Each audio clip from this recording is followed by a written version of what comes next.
Today, we are here to attend a lecture by Mr. Vivek Agnihotri on Rise of Intellectual Terrorism, the New Plague of India and Citizens' Roadmap for the Right Response, organized jointly by Manthan and Vithoba Industries Private Limited.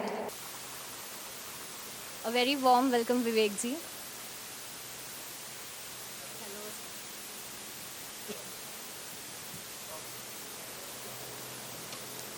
Once again, welcome everybody. When I first heard the topic of this particular talk, which is the rise of intellectual terrorism, my curiosity led me to Google the term terrorism first. When you Google the term terrorism, the definition which the Google shows is the unlawful use of violence and intimidation, especially against civilian in the pursuit of political aims. And I was very eager to hear what intellectual terrorism would be like, because we see terrorism in our everyday life. Today, we have with us the celebrated award-winning filmmaker, producer, a public speaker, a TEDx speaker, a columnist, a youth activist, and an author of upcoming book Urban Naxalism, Mr. Vivek Agnihotri with us. So without taking much time, first let us welcome our today's guest. So I request Mr. Sudarshan Shende, MD of Vithoba Industries on stage, to please welcome Mr. Vivek Agnihotri with a floral bouquet and a tulsi sapling.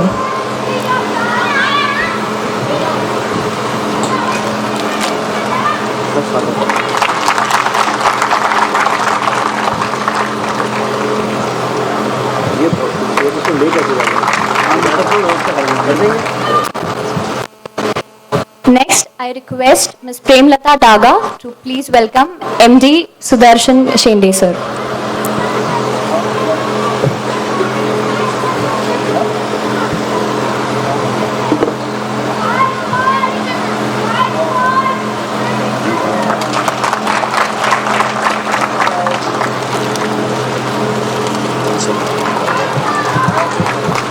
Thank you, ma'am. Thank you, sir. Taking the introduction part a bit further, I'll now tell you about the Manthan. So we all know Amrit Manthan as a mythological phenomena which led to the origin of nectar and gems through the churning as an oceanic motion. Similarly, we can come up with Atma Manthan and Hriday Manthan. Atma Manthan is self-analysis and Hriday Manthan is giving a deep thought to the subject of prominence, and hence will include or will consider both the terms under brainstorming. So Manthan is a group of young organizers, young people who have organized today's events and have come up together with contemplation of idea of Bharat. Today, Manthan and Vithoba have brought under one roof people of diverse fields to interact and think over the burning issues of our country today. Today, we have with us on stage MD Sudarshan Shende, a dynamic industrialist who is successfully heading Vithoba Industries. I request him to please guide us on the occasion.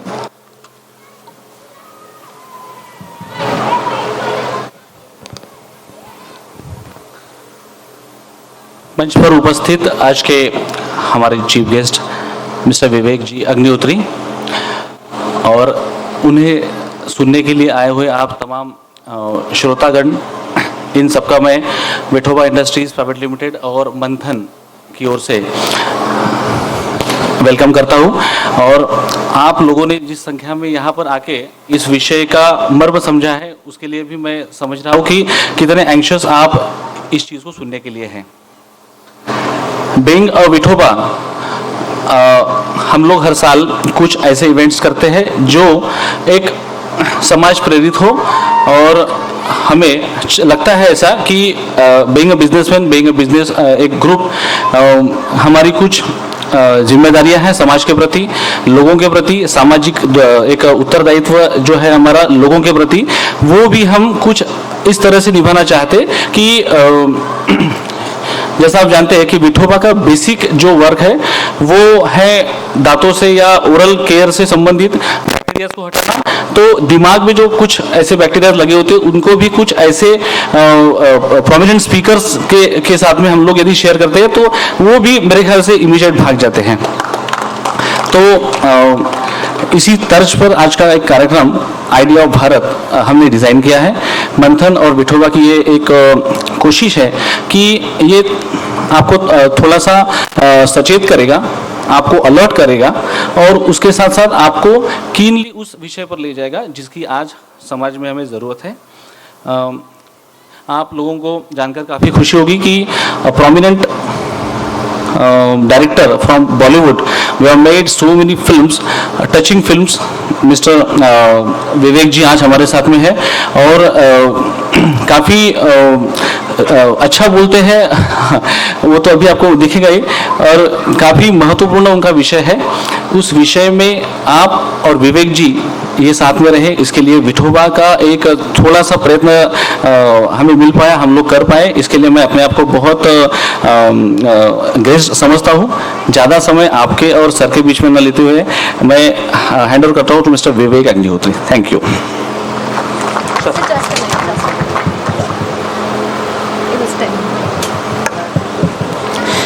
So before moving towards Vivek ji's much awaited speech, I'll first give a short introduction. I know that this is not very necessary, but still if you have seen Buddha in a traffic jam, there are certain sentences that immediately grab your attention. A culture is made or destroyed by its articulate voices. It is the first sentence I came across when I was watching the movie.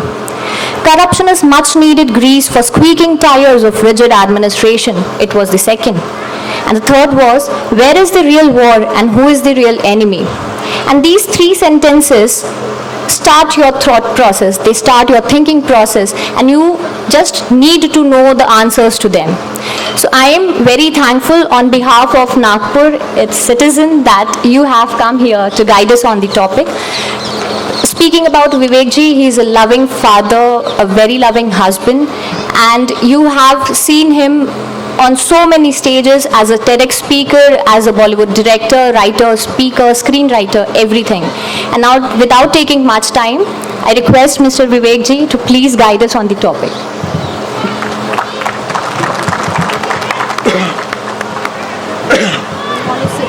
No. I would love to stand. Thank you very much for overwhelming introduction. आपका नाम Ankita ji, I am overwhelmed with your introduction. उस film में एक और भी dialogue था अंकिता जी, उस film में एक और भी डायलॉग था। अनुपम खेर कहते हैं कि अगर भारत में कोई इंसान करप्ट नहीं है तो वो एक ऐसा आदमी जिसको मौका ही नहीं मिला।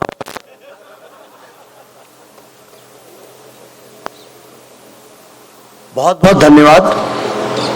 मैं हिंदी में बोलूं चलेगा? आइडिया ऑफ भारत की बात हिंदी में, मराठी में, गुजराती में, अपनी भाषा में हो तो अच्छा लगता है। नागपुर आके मुझे हमेशा बहुत आनंद आता है। शायद आप लोगों को पता भी नहीं होगा, मेरे माता और पिता दोनों फ्रीडम फाइटर्स थे और विदर्भ में अकोला में उन्होंने अपना करियर शुरू किया था और नागपुर में काफ़ी ज़िंदगी बिताई थी और यहीं जेल गए थे वो लोग यहीं से। मैं नागपुर के बारे में सुनता रहा था बचपन से, मुझे रहने का सौभाग्य कभी नहीं मिला था, लेकिन शायद मैं फर्स्ट ईयर में था। मेरी ज़िंदगी की जो पहली स्पीच थी वो यहीं पास में वर्धा में विनोबा भावे का जो आश्रम है वहाँ पे मैंने दी थी। और जवानी में जो पहला शहर मैंने भोपाल के अलावा देखा था वो था नागपुर, और मैं यहाँ से बहुत सारे संतरे खरीद के अपनी माँ के लिए ले गया था। इसलिए मेरा बड़ा यहाँ से एक अलग तरह का रिश्ता है। मैं आता रहता हूँ, तो आप लोग का बहुत बहुत धन्यवाद।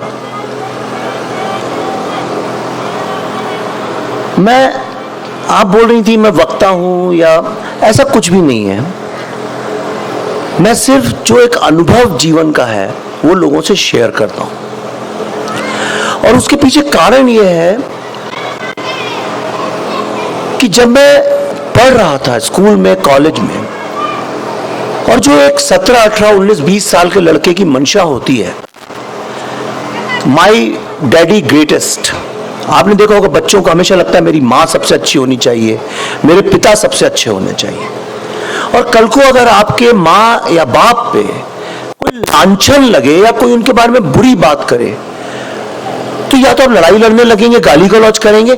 लेकिन जब आपको अक्ल आती है और आपको लगता है नहीं इस बात में कोई तर्क है, ये बात सही भी है, तब जो दिल टूटता है, तब जो निराशा होती है, वो निराशा शायद तभी होती है जब एक मां का बेटा नालायक निकल जाए, फिर भी मां उसे प्यार करती रहती है। लेकिन एक बेटे के लिए अपनी मां के बारे में कुछ गलत सुनना मेरे ख्याल से जीवन का सबसे दुखदाई और कष्ट भरा क्षण होता है। मुझे भारत से बहुत प्यार रहा, हम अभी भी है और हमेशा से ही था, और बहुत ज्यादा। और मुझे हमेशा ऐसा लगता रहा, जो हमसे वायदे किए जाते थे, हमेशा ऐसा लगता रहा कि सन 1990 में भारत जो है वो एक बहुत सशक्त राष्ट्र बन जाएगा। फिर वो बोला गया सन 2000 में ऐसा हो जाएगा। फिर धीरे धीरे वो तारीख सन 2010 हो गई, फिर 2020 हो गई। अब मेरे बच्चे जब बड़े हो रहे हैं, उन्हें लगता है शायद 2030 में आर्टिफिशियल इंटेलिजेंस आ जाएगी, हम लोग एक सुपर पावर बन जाएंगे। ऐसा नहीं कि हम उस तरफ, उस डायरेक्शन में हम नहीं जा रहे, डेफिनेटली जा रहे हैं। तो जब मैं यहां पढ़ता था, जब मैं यहां से अमेरिका पढ़ाई करने गया, तब मुझे समझ में आया कि जिस दृष्टि से हमको अपना देश दिखाया जा रहा था, उस दृष्टि से बाकी जो देश हैं, बाकी जो विश्व है, उस दृष्टि से हमें देख नहीं रहा था। वो हर चीज जिस पे हम गर्व करते थे, अपनी संस्कृति, अपना इतिहास,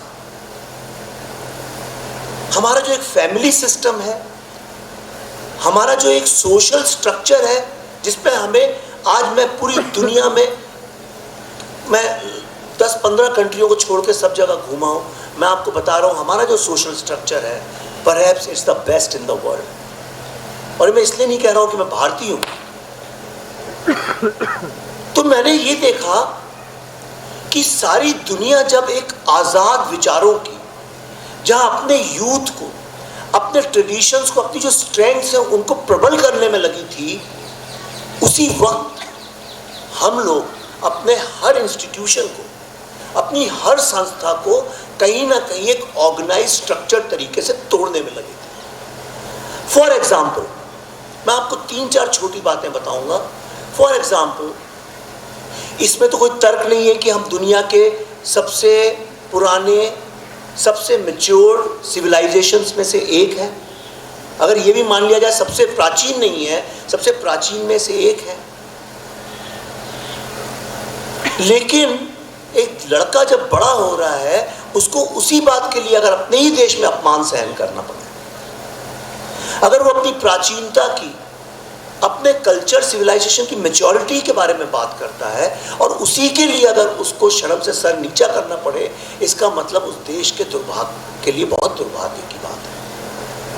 अपनी भाषा पे कुछ दिन पहले एनडीटीवी में एक प्रोग्राम आ रहा था, जिसमें प्रणय रॉय भारत के 4 जो सबसे बड़े स्टार्टअप एंटरप्रेन्योर्स हैं, ओला के, पेटीएम के, ऐसे 3-4 लोगों का इंटरव्यू कर रहे थे।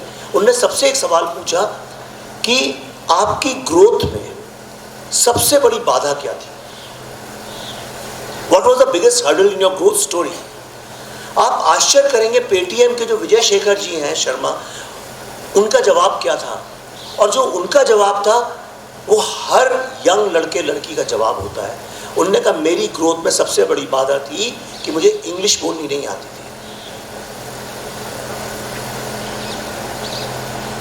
मैं जब भोपाल से पढ़ के दिल्ली पहुंचा, मुझे बिल्कुल इंग्लिश बोलनी नहीं आती थी।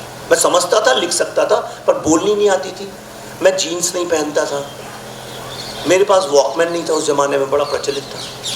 मैं एक टीचर का बेटा था।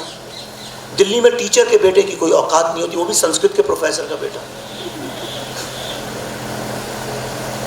तो जब मैं दिल्ली पहुंचा, that was a culture shock. मुझे ऐसा लगा जैसे मैं विदेश में आ गया हूं, एक अलग देश और ये एक अलग देश।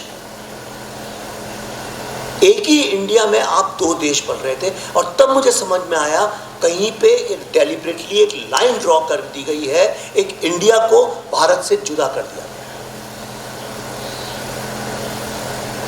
आपने अगर मुल्ला नसरुद्दीन का नाम सुना हो, मुल्ला नसरुद्दीन एक टर्की के बहुत फिलोसफर हुए हैं जो खुद पे मजाक करते थे, खुद पे जोक्स बनाते थे और जीवन की बड़ी कठिन कॉम्प्लेक्स सिचुएशंस को पेश करते थे। एक बड़ी उनकी छोटी सी कहानी है। मुल्ला नसरुद्दीन एक दिन रात को अंधेरे में खड़े हुए को ढूंढ रहे थे। काफ़ी पॉपुलर आदमी थे, तो धीरे धीरे गांव के लोग आए, भीड़ लगी कि क्या ढूंढ रहे हैं। मुल्ला ने बोला साहब मेरे घर की चाबी खो गई है, वो ढूंढ रहा हूँ। तो पूरा गांव इकट्ठा हो गया, पूरी रात पूरा गांव जो है उस चाबी को ढूंढता रहा। सुबह हुई तो मुल्ला गए पीछे और उन्होंने कहा भाई चाबी अब दिखनी नहीं, धूप भी आ गई है, चाबी है कहाँ? कहते हैं एक्चुअली चाबी पीछे गिरी थी, पर चूंकि यहाँ पे लाइट थी इसलिए यहाँ ढूंढ रहा था। एग्जैक्टली अगर इसकी आप तुलना करें हमारे देश में आज़ादी के बाद क्या हुआ, हमको एक आइडिया ऑफ इंडिया की कल्पना करा दी गई और पूरा देश के जो चिंतक थे, जो इंटेलेक्चुअल्स थे, वो उस आइडिया ऑफ इंडिया को ढूंढने लगे, लेकिन जबकि भारत अंधेरे में पड़ा था। और जो सबसे बड़ा जो पाप, the biggest cardinal sin our leaders and intellectuals from 1947 until late 2000 जो किया गया है वो ये है कि हमने जो भी व्यक्ति भारत और भारतीयता पे विश्वास करता है उसके अंदर एक हीन भावना भर दी गई। हमने वो हर व्यक्ति जो एक एलियन फॉरेन थिंकिंग को इस देश में लाता है उसको सेलिब्रेट किया, और वो जो देश की नेटिव इंटेलिजेंस और नेटिव विजडम की बात करता है उसको हमने दबाया गया। वरना क्या कारण है जिस देश ने कृष्ण, चाणक्य, बुद्ध, गांधी, इवन नेहरू, बाबा साहब अंबेडकर, मैं वहीं से आ रहा हूं, इतने महान, इतने बड़े, और तमाम बहुत है, एक दो नहीं है, इतने बड़े जिनको ग्लोबली, विवेकानंद जिनको ग्लोबली इंटरनेशनल एक राजनीतिक चिंतक के रूप में टॉप लीडर्स में माना जाता है, जिस देश ने 4 धर्मों का इजाद किया हो। मुझे ये बताइए वहां पे माओ और लेनिन क्या कर रहे हैं? कौन सा ऐसा देश है विश्व में जहां पे वहां की जो नेटिव विजडम है उसको छोड़ के किसी और देश की विजडम को लाके हमको एक इंटेलेक्चुअली कॉलोनाइज किया जाता है?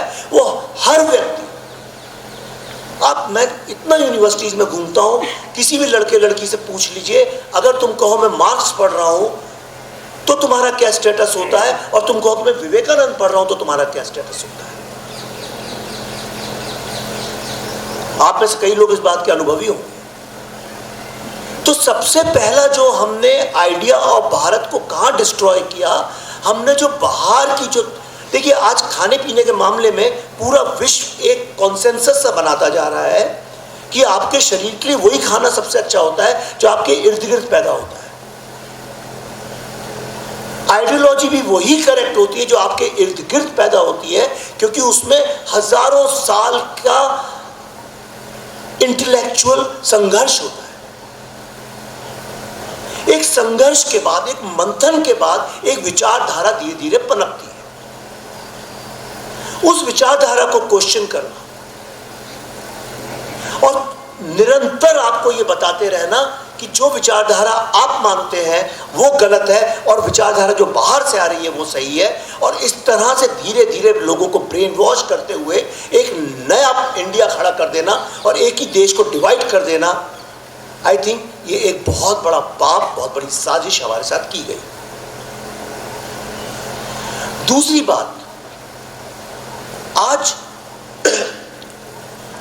पूरे विश्व में जहां भी एक हिंदुस्तान के young middle class small town, आप देखिए ज़्यादातर लोग जो बाहर हैं, जिनको कहते हैं हिंदुस्तानी लोग बहुत अच्छे हैं, बहुत मेहनती हैं, बहुत ईमानदार हैं, 99% वो लोग आप देखिएगा वो उस छोटे शहर के नॉन इंग्लिश स्पीकिंग लड़के लड़कियां हैं, जिनके परिवार में लोगों ने, माओ ने अपनी साड़ियाँ नहीं खरीदी हैं, जहाँ पिता लोगों ने चार पैसे बचा बचा के उनके एजुकेशन पे खर्च किया। आज जब वो पूरे विश्व में जाते हैं तो जो वैल्यू सिस्टम प्रेजेंट करते हैं, जिस वैल्यू सिस्टम को यहां से लेके जाते हैं, वो इतना अद्भुत वैल्यू सिस्टम है। वो टॉलरेंस का वैल्यू सिस्टम नहीं है, वो टॉलरेंस और इंटॉलरेंस से बहुत आगे है। क्योंकि हमारी सोसाइटी जिसको कहते हैं आइडिया ऑफ भारत, वो टॉलरेंस पे बेस्ड है ही नहीं। टॉलरेंस तो आइडिया ऑफ इंडिया से आया है। हमारी सोसाइटी है एक्सेप्टेंस की। जब आपका पड़ोसी होता है आप उसको टॉलरेट नहीं करते, आप उसको एक्सेप्ट करते हैं, इसीलिए आपके घर के बच्चे उसको चाची, मौसी, नानी, दादी बोलने लगते हैं। आइडिया ऑफ इंडिया में अंकल आंटी बोला जाता होगा, लेकिन आज भी अगर आप एक छोटे शहर में जाएं तो वहां पे रिश्ते हमेशा पारिवारिक बनते हैं। और ये जो ताकत है लोगों के साथ एक परिवार क्रिएट करने की, मैं भी यहाँ उतरता हूँ, कहता भैया कैसे हैं, भाई साहब कैसे हैं, दीदी आप कैसी हैं, चाचा जी, मौसा जी, ये जो एक परिवार क्रिएट करने का जो हमारा इनहेरेंट क्वालिटी है, ये इतनी बड़ी ताकत है, इतनी बड़ी ताकत है जिसकी आप कल्पना भी नहीं कर सकते हैं। पैसा आता है और जाता है, पैसा आने से सुख भी नहीं आता। विश्व में जितने लोग मरते हैं, हार्वर्ड यूनिवर्सिटी में 70 साल रिसर्च चला, जब भी कोई मरता था उससे पूछते थे कि भाई तुम्हारी आखिरी क्या तुम्हारी इच्छा रह गई। एक ही चीज लोग बोलते हैं पूरे वर्ल्ड में, काश मैंने अपने परिवार और दोस्तों के साथ ज्यादा वक्त बिताया होता। तो ये जो एक इंसान को क्रिएट करने की, देखिए मैं थोड़ा अलग लेवल पे बात कर रहा हूँ, पर जो ये इंसान एक मैं भी अमेरिका में था, मैंने एक लेक्चर टूर में गूगल और फेसबुक में टाउन हॉल में गया था, वहाँ सिर्फ हिंदुस्तानी लोग भरे हुए थे। मैंने कहा भैया कोई गोरे लोग काम नहीं करते हैं क्या? पर when I was talking to those Americans, only one thing they had to see, that we have never seen young boys and girls with such wonderful human qualities. कौन सिखाता है उन्हें ये सहनशीलता, लोगों को एक्सेप्ट करना। दो बबल्स होते हैं, जब वो मिलते हैं आपस में तो एक बड़ा बबल बन जाता है। ये जो क्वालिटी है, आप लोग भी ट्रैवल करते होंगे, विश्व में कोई एक ऐसी कंट्री बता दीजिए आप जहां पे ऐसा हो, जहां आपके दरवाजे हमेशा तिथि के लिए खुले हों। इसको हमने कभी भी पब्लिक के सामने, यंग जनरेशन के सामने आने ही नहीं दिया कि हमारी इनहेरेंट कितनी बड़ी ताकत है। वरना आप बताइए, इतना संघर्ष इस देश के अंदर है, गर्मी, गंदगी, ट्रैफिक, गरीबी, इतने संघर्ष के बावजूद लोग कैसे हंसते रहते हैं। इस ताकत को डेलिबरेटली, वक्त ज्यादा हो तो मैं आपको डिटेल में भी बता सकता हूं, इसको डेलिबरेटली डिस्ट्रॉय किया गया। और कैसे किया गया?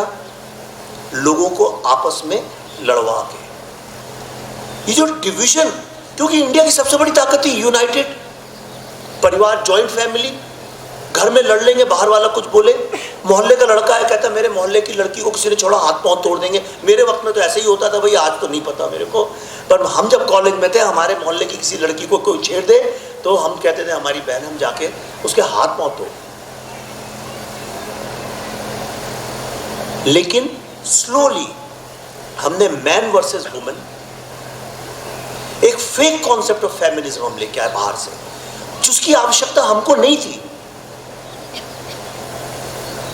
हमने कास्ट लेवल पे, हमने रीजन के लेवल पे, हमने ज्योग्राफी के लेवल पे, हमने फाइनेंशियल स्ट्रेटा के लेवल पे, हर लेवल पे लोगों को धीरे धीरे डिवीजन उनके बीच में क्रिएट करके फॉल्स फेक कॉन्फ्लिक्ट और क्योस क्रिएट करने की कोशिश की।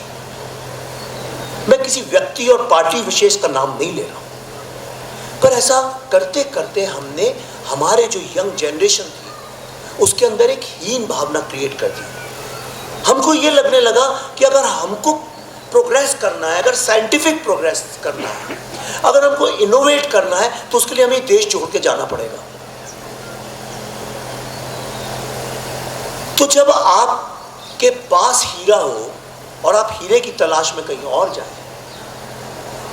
मुल्ला नसरुद्दीन की जो मैंने आपको कहानी सुनाई, आपकी चाबी कहीं और पड़ी हुई थी, आप लोगों से कह रहे थे ढूंढो कहीं और तभी हमारा जो आइडिया ऑफ भारत था धीरे धीरे डिस्ट्रॉय होता रहा। कितने आश्चर्य की बात है कि आज की तारीख में आप किसी से पूछिए, 4 हिंदी, मराठी, गुजराती, बंगाली के कॉन्टेम्प्रेरी कवियों के नाम बता दें, 4 बड़े चिंतकों के नाम बता दें। आपके भी बच्चे अच्छे होंगे, फैमिली होगी, पूछिएगा कभी उनसे आप। मैं एक फिल्म बना रहा हूँ अभी, श्री लाल बहादुर शास्त्री की जो डेथ हुई थी उस पर, उसका नाम है द ताशकंद फाइल्स। पिछले 2-3 साल से हम काम कर रहे हैं और उसकी जो उसमें नसीरुद्दीन शाह है, मिठुन चक्रवर्ती, कई लोग हैं, पर जो लड़की एक काफ़ी प्रोमिनेंट रोल कर रही है और नेशनल अवार्ड विनिंग एक्ट्रेस है, बहुत अच्छी एक्ट्रेस है और बहुत इंटेलिजेंट लड़की है और बहुत अच्छे संस्कारों की लड़की है। जब वो शूटिंग शुरू हो गई तो उसमें एक सीन था जिसमें था कि 2 अक्टूबर को की बात आती है, तो उसने मुझसे बोला क्या लाल बहादुर शास्त्री भी 2 अक्टूबर को पैदा हुए थे? और आप यकीन नहीं करेंगे, मेरा जितने लोगों से वास्ता पड़ा है, ऑलमोस्ट नोबडी नोज कि लाल बहादुर शास्त्री अक्टूबर को पैदा हुए थे। शहर के बच्चों को तो ये पता ही नहीं कि वो कभी प्राइम मिनिस्टर भी थे। और आप बहुत शर्म से आपका सर झुक जाएगा। कई लड़के लड़कियों ने मुझसे ये भी बोला, नहीं नहीं ये कैसे हमारे प्राइम मिनिस्टर हो सकते हैं, मतलब ऐसा दिखने वाला आदमी कैसे बन सकता है? क्यों ऐसा? क्यों नहीं हमने सेलिब्रेट किया अपने देश की जो इनहेरेंट ताकतें हैं उनको?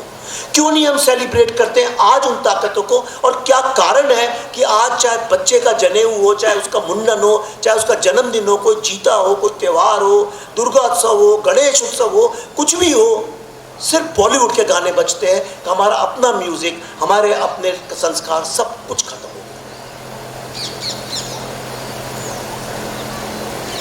ऐसा नहीं है कि आप ऐसा चाहते थे। क्या कारण है कि पिछले 2-3 साल से सडनली हम लोग आइडिया ऑफ भारत की बात करने लगे? क्या कारण है इस बात का? क्योंकि कोई भी राष्ट्र चलता है लीडरशिप से, leadership of intellectuals, leadership of scientists. हम किन लोगों को सेलिब्रेट करते हैं और सोचिए किन लोगों को सेलिब्रेट करना चाहिए। हम पूरे मेरे जीते जी हम लोगों ने सिर्फ लेफ्टिस्ट थिंकर्स को ही सेलिब्रेट किया है। हमने जो हमारे नेटिव थिंकर्स हैं, कौन जानता है विनोबा भावे को आज की तारीख में? कौन जानता है? क्या आप जानते हैं कि भूदान आंदोलन जो था, देखिए 2 आंदोलन एक ही वक्त में चालू हुए। बड़ी देखिए विडंबना देखिए इस देश की, 2 आंदोलन एक ही वक्त में चालू हुए। कई जमींदार लोग जो थे, जो प्राइमरीली आज़ादी के बाद कांग्रेस पार्टी के मेंबर्स बन के लीडर्स बन गए, ये जमींदार लोग जो हैं गरीब किसानों को लैंड को, कि मैं खुद मेरे दादा, मेरे ग्रैंडफादर एक लैंडलेस लेबरर थे यूपी में, इसलिए मैं जानता हूँ इस बात को। तो उन लोगों को शोषित किया करते थे, जो आप फिल्मों में भी देखा करते होंगे। जमींदार का बेटा आता है घोड़े पे और लड़कियों को उठा के ले जाता है और लोगों को कोड़े मारता है। वो एक फिल्मीकरण था, पर उसे शोषित करते थे। एक ही वक्त में 2 आंदोलन चालू हुए जमींदारी के खिलाफ, जिसका आइडिया ये था कि भाई किसान का जो जमीन है वो जमीन वापस किसान को मिलनी चाहिए। 2 तरीके उसके अपनाए गए।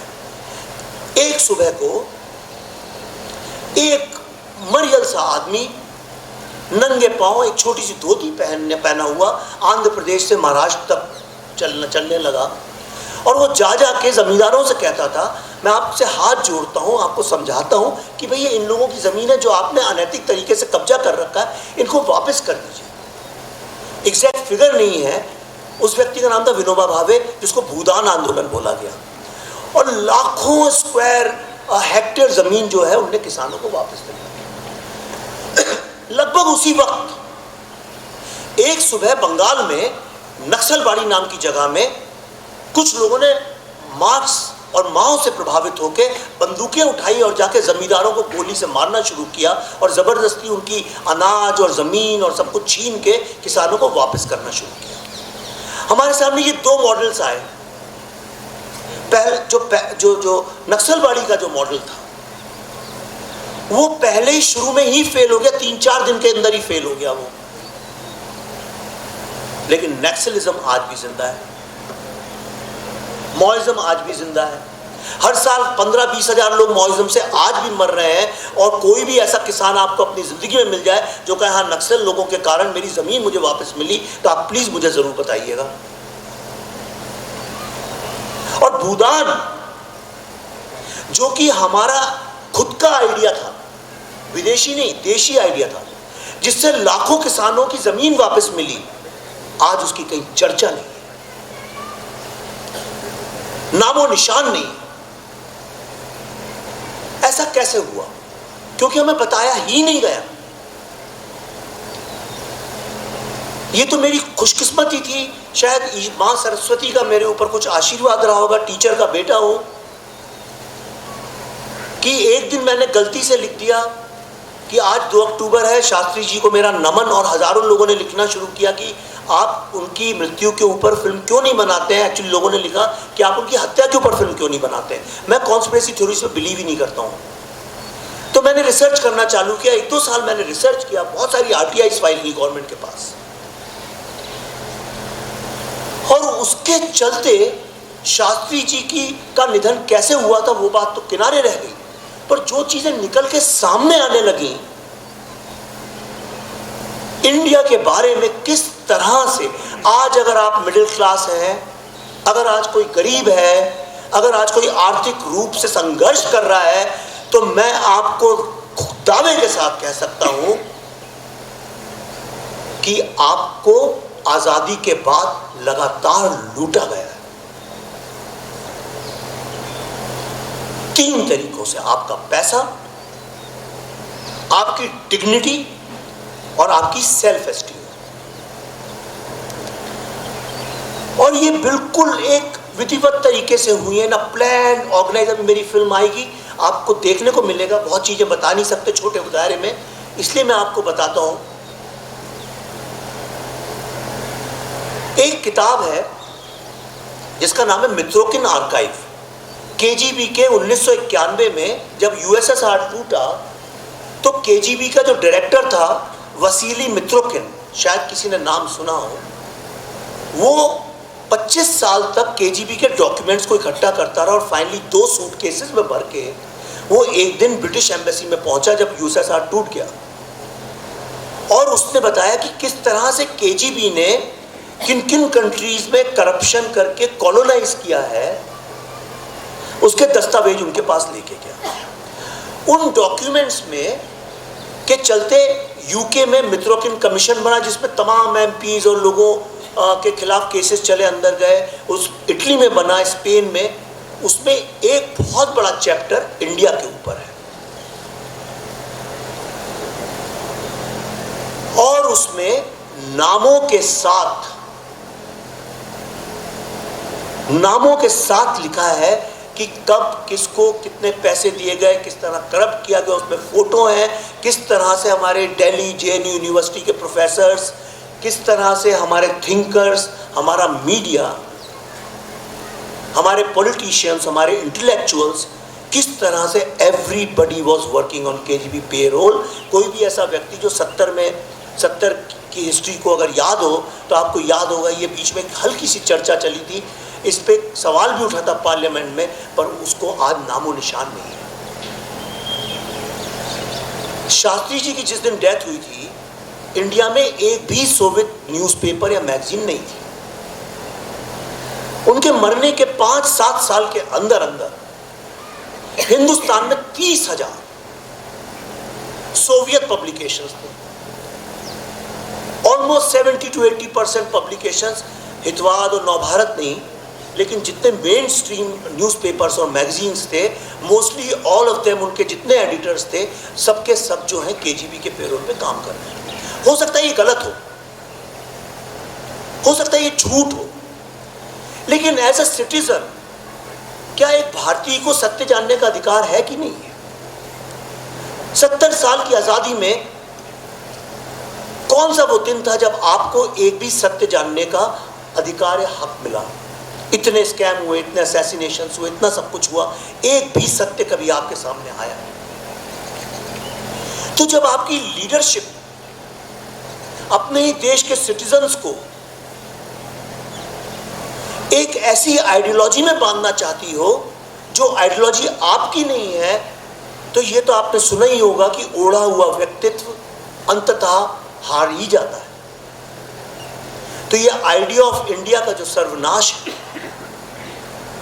ये इसकी शुरुआत है। जिस दिन आइडिया ऑफ भारत,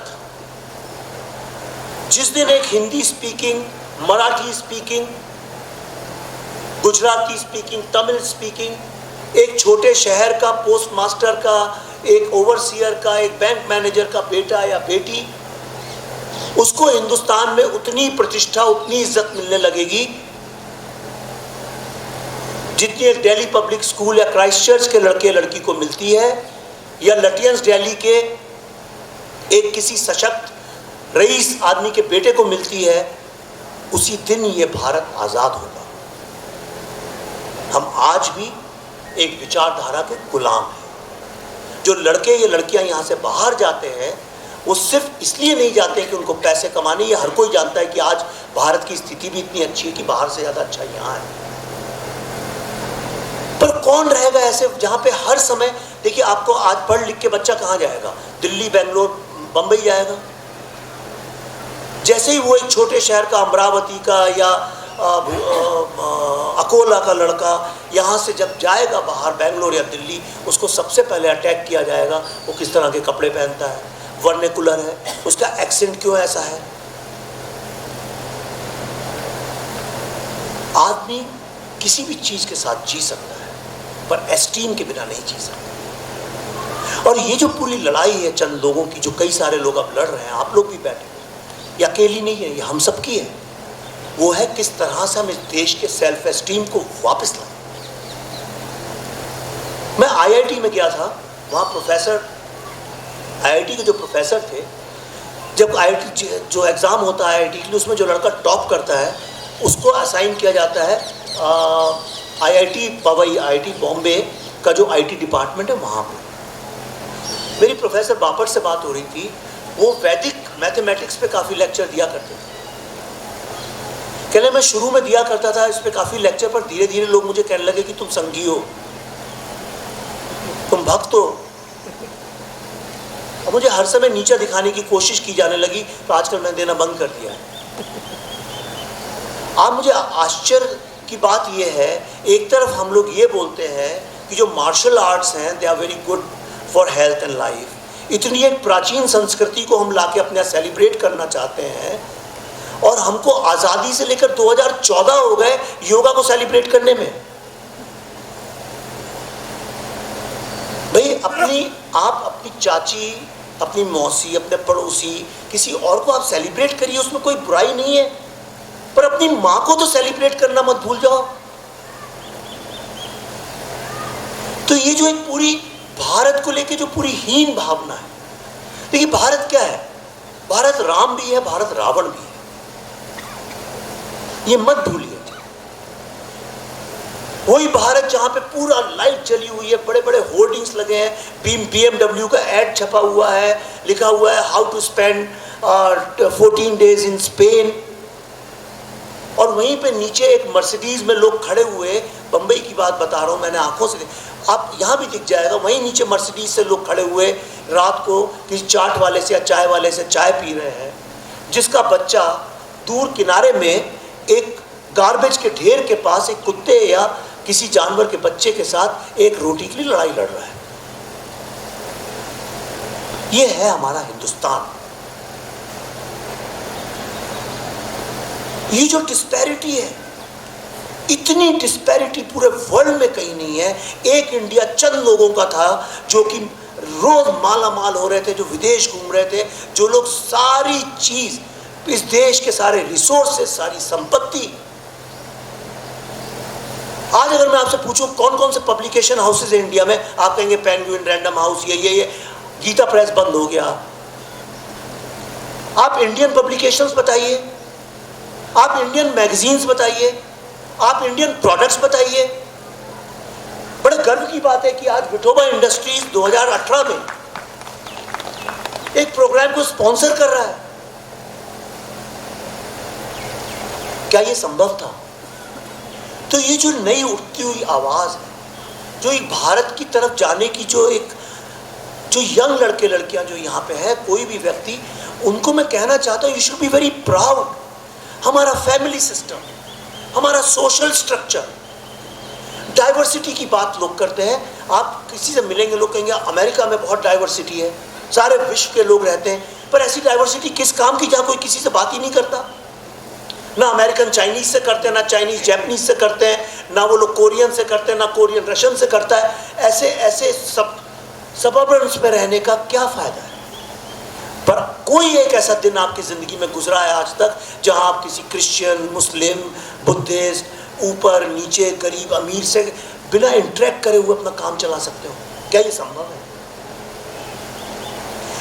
अपनी स्ट्रेंथ को समझिए,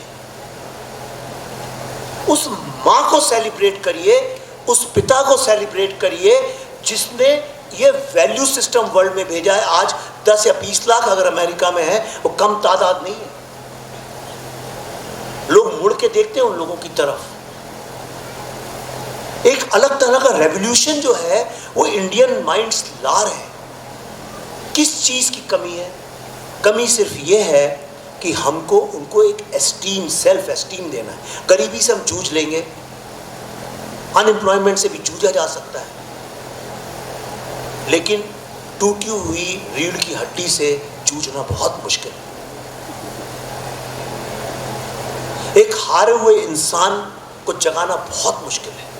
गरीब को रईस बनाया जा सकता है, पर हारे हुए आदमी को खड़ा करना बहुत मुश्किल है। इसलिए मेरा जो आइडिया ऑफ भारत है, यहां पे कोई भी जो इनोवेशन की कोई एज नहीं होती। मेरा जो आइडिया ऑफ भारत है वो ये है, जिसको आज विश्व में इनोवेशन बोला जाता है, जिसको हम बोलते हैं जुगाड़। अब तो किसी की गाड़ी खराब हो जाती है, विश्व में आप जाइए कहीं पे भी, परेशान हो जाते हैं, क्या करें, कैसे करें। लोग फ़ोन लगाते हैं, घर में नल खराब हो जाए समझ में नहीं आता है। मैं किसी का रुका हुआ था अमेरिका में, तो उनके घर में उन्होंने दूध रखा और दूध पूरा उबल गया, तो काफ़ी धुआं हुआ फैल गया, और वो फैल गया। एंड अमेरिकन हाउसवाइफ थी, and she didn't know what to do, she immediately called police. यानी तो अपढ़ से अपढ़ व्यक्ति ऐसा नहीं करेगा। तो ये जो नेटिव इंटेलिजेंस है, इस नेटिव इंटेलिजेंस की चर्चा हर समय होनी चाहिए। छोटे से छोटे जुगाड़ जो हम करते हैं, करप्शन वाले नहीं, टेक्निकल जुगाड़ जो हम करते हैं, उनको सेलिब्रेट करना चाहिए। हम लोगों को अपनी ज्वाइंट फैमिली सिस्टम को सेलिब्रेट करना चाहिए। हम आज भी जो अपने कजिन्स को हमारा भाई करके इंट्रोड्यूस करते हैं, उसको हमें सेलिब्रेट करना चाहिए। हमको, मुझे बहुत अच्छा लगा आपने मुझे तुलसी दी। मैं सोच भी नहीं सकता था कभी कोई तुलसी दे। और यही पेड़ आप खरीदने जाएंगे तो मेरे ख्याल से आपको $25-30 का मिलेगा ये पौधा।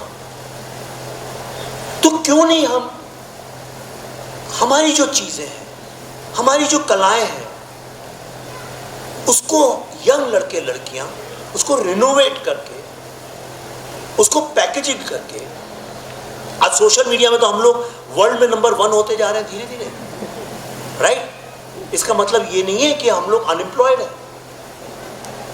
किसी ने बोला था अरे इंडियन नंबर 1 बन रहे हैं बिकॉज उनका काम ही नहीं कर, ऐसा नहीं है। जितना काम आज इंडियन हाउसवाइफ करती है, वर्ल्ड की कोई औरत करके बता दे, मैं उसके पांव धो के पी लूंगा। Inventory manager, hospitality manager, HRD manager, value skill development manager, value addition. आप यानी जो एक कॉर्पोरेट में जितने भी डिपार्टमेंट, फाइनेंस मैनेजर, और तो और बाकी कॉर्पोरेट तो लीडर्स कंट्रोल करते हैं, she also trains leaders how to lead. सारे मर्द जानते होंगे इस बात। तो ये जो मैं हमेशा बोलता हूं, मेरा परसों मैंने एक आर्टिकल भी लिखा था विमेंस डे पे, इंडियन विमेन को, इंडियन हाउसवाइफ को खास तौर पे एक बहुत जबरदस्त लेवल पे एज अ मूवमेंट सेलिब्रेट करने की आवश्यकता है। आप करके तो देखिए, आप करके तो देखिए।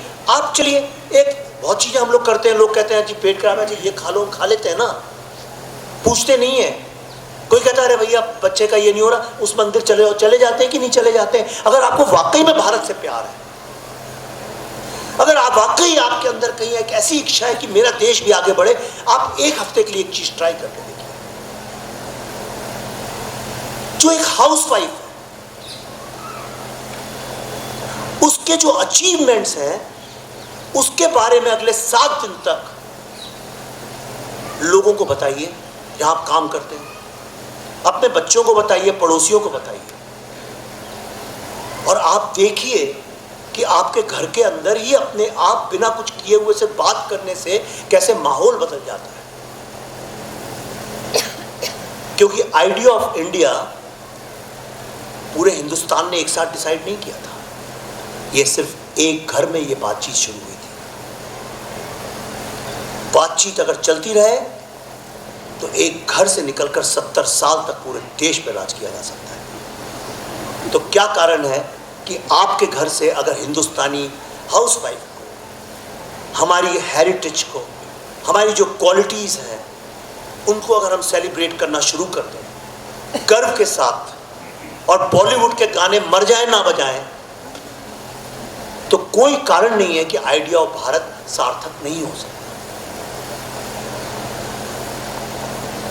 तो मेरी खास तौर पे यंग लोगों से इसलिए कहता हूँ, 40 साल के बाद आदमी बेचारा इसी आपाधापी में रहता है कि रिटायरमेंट की क्या सेविंग करूँ, उठता हूँ तो जोड़ों में दर्द होता है 50 साल के बाद। इसलिए मैं यंग लोगों से कहता हूँ, बिलीव इन इनोवेशन। अगले जो 10-15 साल हैं सिर्फ उन लोगों के हैं जिनके पास आइडियाज़ हैं, और आइडियाज़ के लिए पैसे की ज़रूरत नहीं पड़ती है। आइडियाज़ तभी पनपते जब पैसे कम होते हैं। हिंदुस्तान की गरीबी को यूज़ करो, जो जुगाड़ करने का तरीका है उसके बारे में सोचो। और आज जो इतनी बड़ी these are the luckiest times of our life कि आज आपको उसके लिए सोशल मीडिया मिल गया है, आपको मार्केटिंग में उसको पब्लिसाइज करने के लिए कोई पैसे की आवश्यकता नहीं। आज जो बातचीत यहाँ हो रही है, अगर अभी आप उसको FB लाइव पर लगा दें तो हज़ारों लोग तक पहुँचेगी, वो और आगे लगा दे तो औरों तक पहुँचेगी। मैं मान ही नहीं सकता कि आपके पास कोई आइडिया ना हो ही नहीं सकता। ऐसा कोई व्यक्ति ऐसा विश्व में पैदा ही नहीं हो सकता जिसके पास आइडिया ना हो।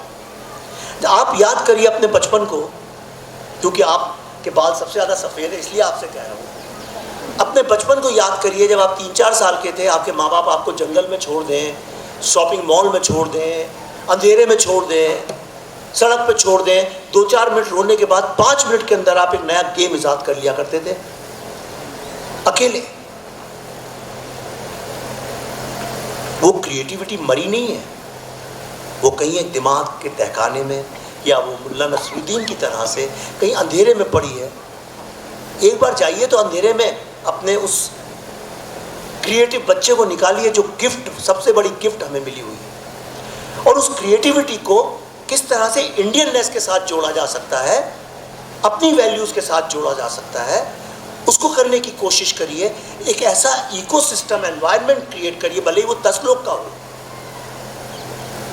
और आप देखिए कैसे धीरे धीरे हम लोग वापस, आपको पता, मैं भी लास्ट बात आपको बताना चाहता हूँ, गर्व की बात है। मैं 6-7 दिन पहले उज़्बेकिस्तान में था, ताशकंद है जहाँ शास्त्री जी का निधन हुआ था।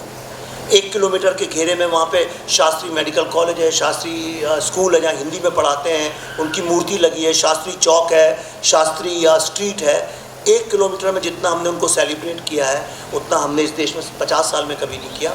पर सबसे मज़े की बात वहाँ पे ये है कि तैमूर लंग का नाम आपने सुना होगा। वहाँ लिखा हुआ है, तैमूर लंग के मकबरे पे मैं गया था, वहाँ पे लिखा हुआ है कि तैमूर लंग ने बहुत देशों पे आक्रमण किए, कई लोगों को हराया, और उसके दिल में एक ही इच्छा थी, वो कहता था कि मैं तब तक एम्परर नहीं बन सकता जब तक मैं विश्व के सबसे रईस देश को न बर्बाद को लूट के न ले आऊं, और जिसका नाम था दिल्ली। और तब वो यहां आया और उसने दिल्ली को लूटा, एक रात में 1 लाख लोगों को मारा, और लौटते हुए सारी खेत खलियान फसल गांव के गांव सब चौपट ध्वस्त करता हुआ वापस गया, यहां से जम्मू पंजाब हरियाणा होते हुए। उसके बाद इंडिया कभी उभर नहीं पाया। फिर मुगल आ गए, फिर ब्रिटिश आ गए, और आज़ादी के बाद मार्क्स और लेनिन आ गए। मेरी उनसे कोई व्यक्तिगत मार्क्स लेनिन से प्रॉब्लम नहीं है, लेकिन तो अगर हम सबसे रईस देश थे, तो मैं नहीं कह रहा हूं, ये कोई सरकार भी नहीं कह रही है, ये कोई IIT के वैदिक प्रोफेसर भी नहीं कह रहे, ये तो तैमूर लंग के वहां लिखा हुआ है कि विश्व के सबसे रईस देश। जब तक दिल्ली पे कब्जा नहीं किया जाएगा तब तक आप एम्परर हो ही नहीं सकते। क्या कारण है? आज वही दिल्ली दुनिया का सबसे करप्ट सिटी बन चुका है। इससे लड़ना होगा, और ये दायित्व आपका है, हम सबका है, और खास तौर पे जो एनीबडी हु इज अबव 40 उन लोगों का है कि जितने 10 साल से लेकर 17 साल के जितने लोग हैं, उन लोगों को प्लीज, मैं खुद बॉलीवुड में हूं, पर उनको थोड़ा सा कभी कभी घर में अपने हिंदुस्तानी संगीत भी बजाइए। कभी तो कोशिश करिए, फोन है, फोन पे बज सकता है, कभी तो उन्हें थोड़ा लिटरेचर पढ़ाइए, नहीं पर किताबें तो रख दीजिए। कुछ नहीं हो तो खरीदने का बहाने किताब की दुकान पे ले जाइए, देखेंगे तो कम से कम इंडियन ऑथर्स कौन कौन है। ये कोशिश करना बहुत जरूरी है। मैं ये ऐसे ही नहीं कह रहा हूं, मैंने अपने बेटे बेटी दोनों इतने विदेशी होते जा रहे थे, पिछले 3-4-5 साल से हम लोगों ने डेलिबरेटली करना कोशिश किया। अब हम नहीं सुनते उनकी बातें कि हम नहीं जाएंगे, ये होगा वो होगा, हम ये सब नहीं सुनते हैं। हम कहते हैं देखो ये हमारी पारिवारिक व्यवस्था, ये हो गई, इसमें कोई ऑप्शन नहीं है।